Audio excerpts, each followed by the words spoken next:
Hello, this is a video for Sigma 6 8-inch Commando Zartan, who is a Cobra mercenary. Um, he's from the G.I. Joe line, but it's Sigma 6. And hopefully I'm making this as original as I can. This is a second run through on my part 2.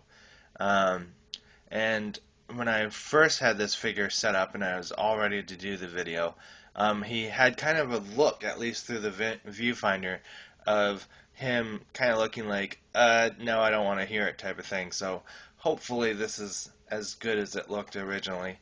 Um, but I thought that was a cool little pose, even though I hadn't even put it in intentionally in that pose. And that's because, depending on what your feeling is with Zartan, he is a mercenary, and so I don't see that he really has loyalty to Cobra. It's all basically about money, and so if you don't have the amount of money or he's not okay with it, then he doesn't do the job. So this is kind of like him saying, I'm not listening to you unless you give me a little bit more. So anyway, we talked about how his other hand right here is kind of open, and how the port actually helps the fact, because not all figures come with this port on the arm, but it actually helps because he's got it on the other hand too, even though it's a closed fist. And I'm going to try and show you that, even if you start with this hand and you put his weapon, or at least this crossbow looking thing, in his hand, you have him hold on to the handle there, and then there's a port right there, and the peg plugs into it, and there you have him holding it with his closed fist. Then with the open hand, with the cool little poses as far as I'm concerned, hopefully you can see that these fingers right here at least are somewhat closed. So again, he can grasp, at least with those fingers, it, and then the same thing with the ports. Just put it in like that.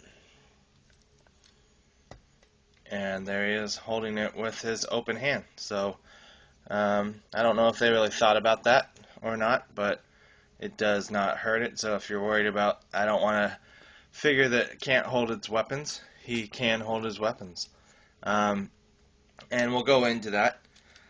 Some people have mentioned that this right here is a crossbow, and maybe on the original packaging it said that. It's kind of mechanical though looking, and it's kind of bulky, but again, that could be just because it's a toy and they needed to put springs and whatever in it. But you can also look at it that it's just a kind of demon looking thing, because Zartan, again, in my opinion, he's kind of like a punk, he's alternative, he's gothic. So this is just basically maybe teeth, got the kind of face right there, and then these are kind of horns. But I did like how, you know, usually Cobra Mercenary Zartan, he lives in the swamp, so it kind of makes sense that maybe he took some wood or bamboo or whatever and formed these crossbow. I don't have a crossbow, so I'm not sure what you call this part that holds normally the string or whatever. It would be right here. So either way, you can say it's a crossbow or it's just, a weapon that is made to look like some type of gothic type demon or whatever. So there's that. Again, another idea with the whole wood swamp thing is his quiver right here has kind of a look of bamboo and twigs and everything that he bound together. It's got kind of like another bird or, demon or whatever face right there. Comes with 2 missiles, and I actually like how somebody pointed this out. That this one is kind of just basically an arrow that you see this one coming, and you would definitely want to get out of the way, duck and cover. This one right here kind of has kind of a fire, look to me, because you could just see that this is maybe all hollow, and these red spots right here is the light of some type of flame or whatever being in there. So you could say maybe that this one gets fired and catches things on fire, or it gets fired and on impact it explodes. So that's kind of cool that he comes with those two. Go on to the inside of the quiver right here. It has 3 holes, but I assure you that I did not lose one, which, I wouldn't be surprised with what my collection looks like right now. But I think it's more about posability, because you could have one here and one there, and they're side by side, or you could have one in front and one in back there, or one in front and one in back there. Could also be in with G.I. Joe. Many times, you, as a collector, you can buy things that you like. You can buy things and then find out that you don't like them. And sometimes it's not your cup of tea, and sometimes it's what Hasbro has to do, in my opinion, to get these figures out on the shelf. Right now, we're paying about $8 sometimes for figures, sometimes even $8.99 some places. So I know that there's a lot of people that want them $5 or less, and I think that's basically what the corpse figures cost. Maybe they even cost less than that, but I don't know if it's Hasbro being greedy or what. But anyway, I'm rambling on. So it could be a cost, you know, saving measure that they decided not to include 3 missiles. It's also, somebody pointed out that this originally was going to be cloth, so maybe in the prototype form this was going to be cloth and he was going to come with 3 missiles or whatever, but then the big wigs decided, no, that we don't have enough money for that. So he comes with this kind of flamethrower, machine gun, double-barreled type thing. It's got 2 clips that come out. So we'll show you the kind of perfect one right there.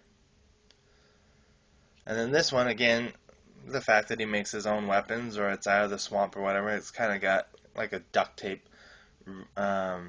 bandage. What else would he use? But basically he's just holding it together with some type of fastener. Kind of gives the same look right here, that he used something to hold this part together maybe.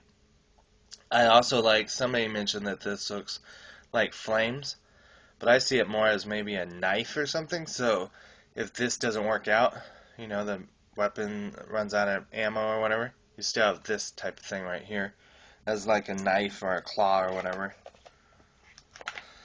He also comes with whatever this thing is supposed to be. I wish they were able to make it spring-loaded of some kind, so this would fire out. It's not spring-loaded, so you have to actually hold on to it and then pull it out. And then the idea is that this supposedly wraps around something, but like somebody else pointed out, it's not very much string after you wrap it around something. And then you're expected to wind it up so I don't really get that. Also, how he's supposed to hold it too, I don't understand that. But anyway, so I guess I'm going to be doing my first 3-part video, so I apologize for that, but hopefully I'm still keeping it fresh and informative and sharing some thoughts. So anyway, we'll see you over in part 3.